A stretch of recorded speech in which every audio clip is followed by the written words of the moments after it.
प्यारे बच्चों, असी गल कर रहे सी धुनी बोध बारे।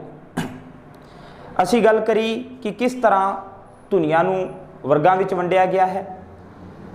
प्यारे बच्चों, असी व्यंजन धुनियां बारे जो उसकी वर्ग वंड करी है, इस तो अलावा कुछ होर भी वर्ग वंडा हन व्यंजना दियां, जिन्हां नूं असी कुछ होर वेखदे हां। जिवें असी गल करिए प्यारे बच्चों यै अते वै।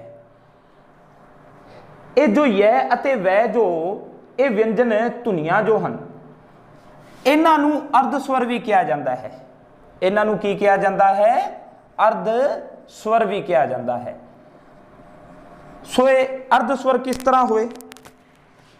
देखो, अर्ध स्वर इसलिए जिमें यै कई बार की है ये स्वर विच तब्दील होने की समर्था रखता है, ऐसे तरह वै। जिमें असीं उदाहरण लईए, मैं जिमें एक शब्द लिखना हाँ हिंदी का, जिमें व्यक्ति हिंदी विच इस तरह व्यक्ति लिखा जाता है।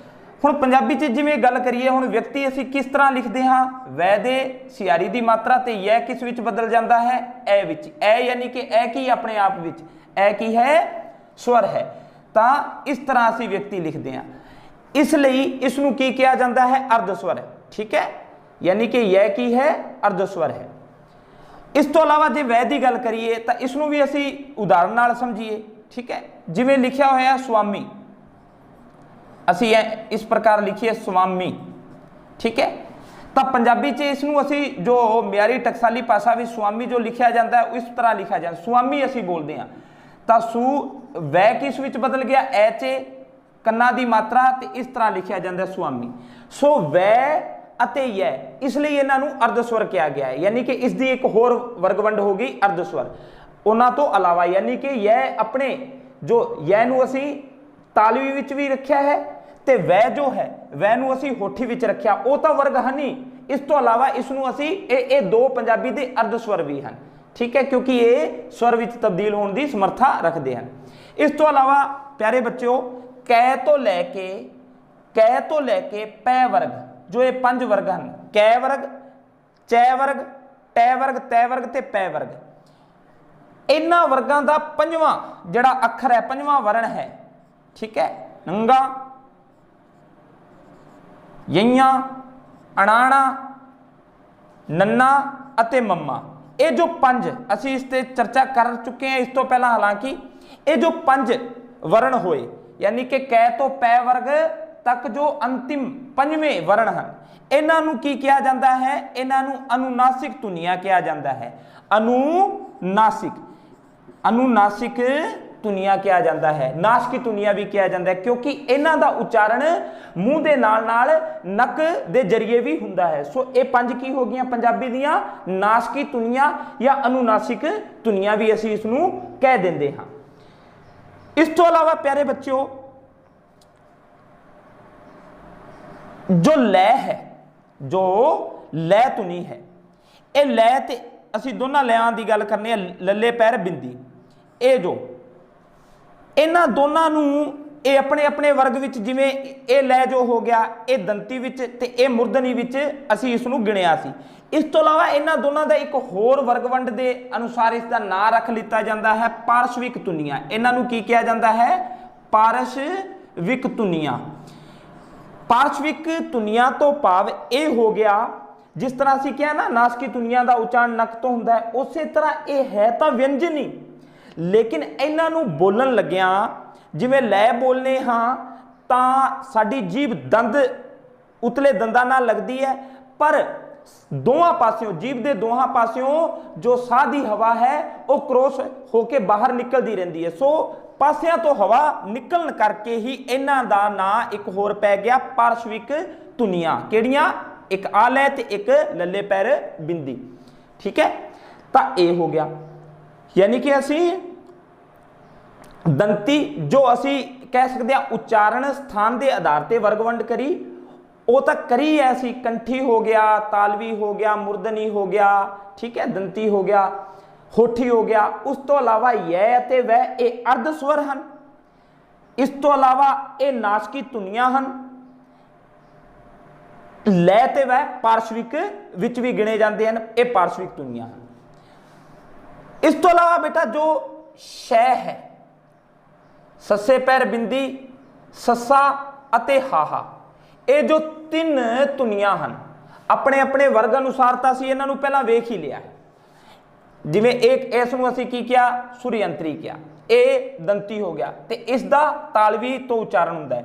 लेकिन इन्हां तिन्हां दा एक ना होर पै गया है, इन्हां नूं संघर्षी संघर्षी धुनियां भी किया जाता है। किहड़ियां व्यंजन धुनियां? संघर्षी धुनियां, क्योंकि इन्हां नूं बोलण लग्गियां साह दी जो हवा है वो रगड़ के खह के बाहर निकलती है, इस कारण इन्हां नूं संघर्षी धुनियां भी कहा जाता है। उषम व्यंजन भी इन्हां नूं कह दिंदे हन, इन्हां नूं ही उषम या उषण व्यंजन या उषम व्यंजन भी कह दिता जाता है। किन्हां नूं? सै, शै, सै ते है। इस तरह प्यारे बच्चों ये प्रमुख रूप नाल असी धुनी बोध व्यंजना की गल करिए, धुनी बोध के तहत असी की गल करिए? सब तो पहला व्यंजना बारे। प्यारे बच्चों हालांकि इस तो अलावा भी जिवें लहजे के आधार ते, उच्चारण ढंग के आधार ते डकवें अडकवें व्यंजना विच होर इसदा की वर्गवंड की जाती है, लेकिन मैं थोनू व्यवहारिक रूप नाल, सौखे रूप नाल ये बिल्कुल एक वखरा एक होर सौखे ढंग नाल समझाउण दा प्रयास करिया है। थोड़े 10वीं जमात विच मिलदा जुलदे जो प्रश्न होने हैं वो इत्थों ही चुके जाणगे। सो जिस तरह प्रश्न होंदा है कि अर्धस्वर, पंजाबी दे अर्धस्वर अते उन्हां दा प्रयोग दसो, तां यह वैब बारे गल करने, नासकी धुनियां ये हो गईयां, पार्श्विक हो गया, संघर्षी हो गया, ये हैं प्यारे बच्चों। हुण असीं गल अगे करांगे स्वरां बारे। हुण असीं अगे गल करांगे किस बारे? स्वरां बारे। स्वर किसनूं आखदे हन, है ना प्यारे बच्चों। स्वरां बारे परिभाषा तो असीं कल ही पढ़ चुके सां, स्वरां बारे असीं परिभाषा कल कर लई सी। देखो पंजाबी विच जो स्वर हैं वो तीन हैं, ऊड़ा, आड़ा ते ईड़ी। इन्हां तिन्हां नूं की कहा जाता है? स्वर वाहक कहा जाता है, क्योंकि इन्हां तिन्हां धुनियां तो ही इन्हां तिन्हां धुनियां तो ही स्वर, इन्हां तिन्हां स्वर वाहकां तो 10 स्वर धुनियां बनदियां हैं। जिवें प्यारे बच्चों वेखो ऊड़ा तो 3 धुनियां बनदियां हैं। ऊड़ा तो वेखो जिवें छोटा ऊ, असीं जिवें हिंदी नाल समानता करके वेखदे हां, कुछ उस तरह ही मैं तुहानूं पढ़ा रहा हाँ। छोटा ऊ, ऐसे तरह यानी कि जो दुलोंकड़ की मात्रा लग गई ऊ ते औ, आ जिहड़ा उत्तों असीं मूँह खुला रखते हैं, यानी कि एक आधी मात्रा है ये होड़े दी होगी, ये लग कादी होगी? होड़े दी होगी। तां ऊड़े तो ये 3 ही स्वर धुनियां बनदियां हन। किन्नियां बनदियां हन? 3। हुण देखो उस तो बाद असीं गल करते हाँ आड़े दी। आड़े तो देखो एक तां मुक्ता रूप विच ही ऐड़ा लिखिया जाता है, एक इस ते कन्ना दी लग लगी मात्रा लग गई ए आ, एक दुलावां दी लग गई, एक ही बोलिया जाता है आई। इस तो अलावा प्यारे बच्चों एक लगी कनोड़ा दी, एक ही बोला जाता है औ। सो ऐड़े तो किन्नियां स्वर धुनियां दा उच्चारण हुंदा है? तां असीं कह सकते हाँ 4। ये किन्ने हो गए? ये 3। ऐसे तरह ईड़ी तो ईड़ी दे ये जो ए ई है ऐसे सियारी दी मात्रा लाई, ऐसे तरह फिर बिहारी दी ते फिर लां दी, ठीक है। ई ते ए भी किन्ने हो गए प्यारे बच्चों? 3। ऐसे करके ही स्वर वाहक ये जरूर हैं, ये 3 हैं, पर इन्हां तो बनने वाली धुनियां प्यारे बच्चों 10 हुंदियां हन जो थोड़े सामने हैं। इन्हां तो ही मिलके जिद्दां कई बार बच्चे जिग्यासा विच प्रश्न पूछते हैं कि जिवें हिंदी विच असीं पढ़ते हाँ ए अनार, आ आम, ई इमली, है ना, तो कई कहते हैं कि ओ कित्थे हैं, ओ कित्थे लुप्त हो गए। तो इन्हां तो ये स्वर धुनियां जो बनाईयां यही वो असी उन्हां ए अनार तो लैके जिहड़े असी औ औरत तक की गल करते हाँ, ठीक है। जिद्दां सब तो पहला असी ए ले लीए, ए की हो गया? ए आ, फिर ई, फिर ए बिहारी दी मात्रा लगी वड्डी ई, उस तो बाद ऊ, ऊ ये वड्डा ऊ हो गया, ए हो गया ए आई ओ ते औ। इस तरह ये 10 स्वर धुनियां दा ये जो असी क्रम ले लिया है। सो प्यारे बच्चों स्वर जो वाहक हैं वो 3 हैं, इन्हां तो बनने वाली स्वर धुनियां ये 10 हो गई। इथों किस प्रकार का प्रश्न पूछा जाता है? देखो प्यारे बच्चों पहला तो यह प्रश्न हो गया कि इन्हां स्वरां विचों किहड़ा अजिहा स्वर है जो मुक्ते रूप विच भी वरत्या जाता है? तो मुक्ते रूप विच वरत्या जाने वाला किहड़ा हो गया? वो हो गया एड़ा, क्योंकि ये देखो इस ते कोई लग नहीं लगी ते असी जिस अखर ते कोई लग नहीं लगती असी उसनू मुक्ता मनने आ, भाव जो लग तो या मात्रा तो मुक्त है। सो ऐ ही एक अजिहा स्वर है जो मुक्ता रूप विच भी वरत्या जाता है। ऊड़ा नहीं वरत्या जाता, ना ही ईड़ी वरती जाती है। सो एक तो यह प्रश्न हो गया कि मुक्ता रूप विच वरतन वाला किहड़ा है, तो असी कह सकते हैं एड़ा।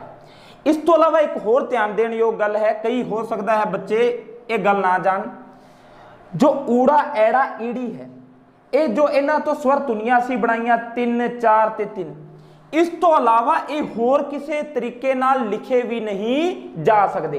भाव ये होया कि ऊड़ा नूं ये 3 ही लग्गां लगदियां, इस तो अलावा कोई होर लग नहीं लगती। जिवें मैं कह दियां भी ये हो गया साडा ऊड़ा ते ऐस ते मैं कहां कि छोटी ई, या जिसनों असी सियारी ते या बिहारी दी मात्रा ला के कुछ इसका उच्चारण करिए, तो इस प्रकार का कोई वर्ण या इस प्रकार की कोई मात्रा ला के असी इसनूं उच्चार नहीं सकते। ये सिर्फ इन्हां 3 तरीकों नाल ही उच्चारिया जाता है। हाँ ईड़ी भी इन्हां 3 तरीकों नाल ही उच्चारी जाती है। एड़ा है जो ये 4 धुनियां हैं, यानी कि ए आ आई ते औ, इस तरह ही इसका उच्चारण किया जाता है। सो ये हो गए स्वर वाहक। हुण देखो स्वरां दी अगे जिस तरह असी वर्गवंड करी है व्यंजना दी, स्वरां दी भी वर्गवंड की जाती है। प्यारे बच्चों जो थोड़े स्कूली स्तर तक जो सानू समझना है वो असी वर्गवंड सिर्फ मात्रा के आधार पर करांगे। जीभ की हलचल जीभ की उचाई के स्थान पर भी वर्गवंड मिलती है, लेकिन या गोलाई के आधार पर बुल्ला की स्थिति जो गोल हो जाती है उसके आधार पर भी मिलती है। लेकिन तुहाडे जो सिलेबस विच दे रखे है कि धुनी बोध बारे संक्षेप जानकारी, तो ये जो मैटर करवा रहे हैं ये पर्याप्त है। सो असी सिर्फ मात्रा के आधार पर देख लेने थोड़ा बहुत कि मात्रा के आधार पर जो स्वर हैं उन्होंने किन्ने वर्गां विच वंडिया गया है, तो दो वर्ग है। ठीक है, 2 भागां च वंडिया गया है। किहड़े किहड़े हो गए प्यारे बच्चों? एक हो गया जी असी कह सकते हाँ लघु स्वर, ठीक है, या ऐसे नू ही की कह देंगे, लघु नू ही की कह देंगे है हसो स्वर, या ऐसे नू ही एक होर नाम दे दिता जाता है केंद्रीय स्वर। स्वरां दा असी वर्गवंड अगे देख रहे हैं। मात्रा के आधार पर असी गल करिए तो यह 2 भागां विच वंडे गए हैं, एक तो लघु हर्षव ते केंद्रीय स्वर। ये किन्ने होए? ये जो ये 3 हैं, इन्हां दी संख्या कितनी है? 3 है। ठीक है, एक तो हो गया जी ये थोड़ा छोटा ऊ, हिंदी नाल समानता करके असी इसनूं कर रहे हैं क्योंकि तुसी किते ना किते पहला तो हिंदी बारे बहुता पढ़िया होया है तो तुहानूं सोख रहूगी। ठीक है, ऐसे तरह ही अगे गल करते हैं असी सिहारी दी, छोटी ई, सिहारी दी मात्रा लगी हुई है, ऊ छोटा ऊ छोटी ई, ते एक ए रहेगा, एक की हो गया यानी कि मुक्ता रूप विच ए ऊ ते ई, ए हो गए 3। इन्हां नूं कहा जाता है केंद्रीय स्वर, हर्षव स्वर अते लघु। बाकी जो प्यारे बच्चों 7 बच गए, ये जो धुनियां हैं 10 हैं, इन्हां विचों 3 जो ये स्वर हो गए ये तो लघु हैं। इस दे विपरीत दूजा जो असी भाग वेखते हाँ बिल्कुल लघु हो गया, तो ये किहड़े अखवाउणगे? गुरु। ठीक है, गुरु कह सकते हाँ, इन्हां नूं दीर्घ कह सकते हाँ। दीर्घ मने बिल्कुल दीर्घ का भाव वड्डे है ना। असल विच उच्चारण का तरीका ही है, इन्हां नूं उच्चारण ते इन्हां दे उच्चारण विच बिल्कुल समय का फर्क है। गुरु या दीर्घ नूं उच्चारण करन लग्या लघु नालों दुगना समा लगता है, बस यही इत्थे समझना है। सो दीर्घ भी कहता, गुरु भी कहता, या इसका ਇਹ ਕੇਂਦਰੀ ਹਨ ਤਾਂ ਇਹਨਾਂ ਨੂੰ ਅਸੀਂ ਬਾਹਰੀ ਸਵਰ ਵੀ ਆਖ ਸਕਦੇ ਹਾਂ। ਠੀਕ ਹੈ ਪਿਆਰੇ ਬੱਚਿਓ, ਇਹ ਤਿੰਨ ਹੈ ਤਾਂ ਬਾਕੀ ਜੋ ਬਚ ਗਏ 7 ਉਹ ਕੀ ਹਨ, ਗੁਰੂ, ਦੀਰਘ ਜਾਂ ਬਾਹਰੀ ਸਵਰ। ਤਾਂ ਇਸ ਤਰ੍ਹਾਂ ਪਿਆਰੇ ਬੱਚਿਓ ਅਸੀਂ ਧੁਨੀ ਬੋਧ ਦੇ ਤਹਿਤ ਅਸੀਂ ਇਹ ਜਾਣਿਆ ਹੈ ਕਿ ਧੁਨੀ ਬੋਧ ਸਭ ਤੋਂ ਪਹਿਲਾਂ ਅਸੀਂ ਖੰਡੀ ਅਖੰਡੀ ਦੋ ਵਰਗਾਂ ਵਿੱਚ ਵੰਡਿਆ। ਫਿਰ ਖੰਡੀ ਦੇ ਤਹਿਤ ਅਸੀਂ ਕੀ ਵੇਖ ਰਹੇ ਹਾਂ, ਖੰਡੀ ਦੇ ਤਹਿਤ ਸਵਰ ਅਤੇ ਵਿਅੰਜਨ। ਪਹਿਲਾਂ ਅਸੀਂ ਵਿਅੰਜਨਾਂ ਦੀ ਵਰਗ ਵੰਡ ਕਰ ਲਈ, ਫਿਰ ਅਸੀਂ ਅੱਜ ਜੋ ਇਹ ਜੋ ਸਮਝਿਆ ਹੈ ਇਹ ਸਵਰਾਂ ਬਾਰੇ। ਸਵਰ ਵਾਹਕ 3 ਹਨ, ਇਹਨਾਂ ਤੋਂ ਬਣਨ ਵਾਲੀਆਂ ਸਵਰ ਧੁਨੀਆਂ 10 ਹਨ। ਹਾਂ, ਇਹਨਾਂ ਸਵਰ 10 ਧੁਨੀਆਂ ਨੂੰ ਅਸੀਂ ਅੱਗੇ 2 ਹੋਰ ਵਰਗਾਂ ਵਿੱਚ ਵੰਡ ਸਕਦੇ ਹਾਂ ਮਾਤਰਾ ਦੇ ਆਧਾਰ ਤੇ। ਇੱਕ ਉਹ ਜੋ ਲਘੂ ਜਾਂ ਕੇਂਦਰੀ ਹਨ, ਜੋ ਅਸੀਂ ਕਹਿ ਸਕਦੇ ਹਾਂ ਮੁਕਤਾ, ਸਿਹਾਰੀ ਅਤੇ ਔਂਕੜ। ਨਾਲ ਨਾਲ ਤੁਸੀਂ ਲਗ ਜਾਂ ਮਾਤਰਾ ਵੀ ਯਾਦ ਰੱਖਿਆ ਕਰੋ। ਠੀਕ ਹੈ, ਇਸ ਤੋਂ ਇਲਾਵਾ ਜੋ ਦੂਜਾ ਭਾਗ ਹੈ ਉਹ ਅਸੀਂ ਕਹਿ ਸਕਦੇ ਹਾਂ ਦੂਜੀ ਗੁਰੂ, ਦੀਰਘ। ਇਹ ਬਾਕੀ ਜੋ 7 ਬਚ ਗਈਆਂ। ਇਸ ਤਰ੍ਹਾਂ ਪਿਆਰੇ ਬੱਚਿਓ ਇਹ ਹੋ ਗਿਆ ਅਸੀਂ ਧੁਨੀ ਬੋਧ ਬਾਰੇ ਜਾਣਕਾਰੀ ਅਸੀਂ ਇਹ ਜਿੰਨੀ ਲਈ ਹੈ। ਇਸ ਨੂੰ ਇੱਥੋਂ ਤੱਕ ਤੁਸੀਂ ਰੀਡ ਕਰੋ, ਫਿਰ ਮਿਲਦੇ ਹਾਂ ਅਗਲੀ ਵੀਡੀਓ 'ਚ। ਸੋ ਧੰਨਵਾਦ।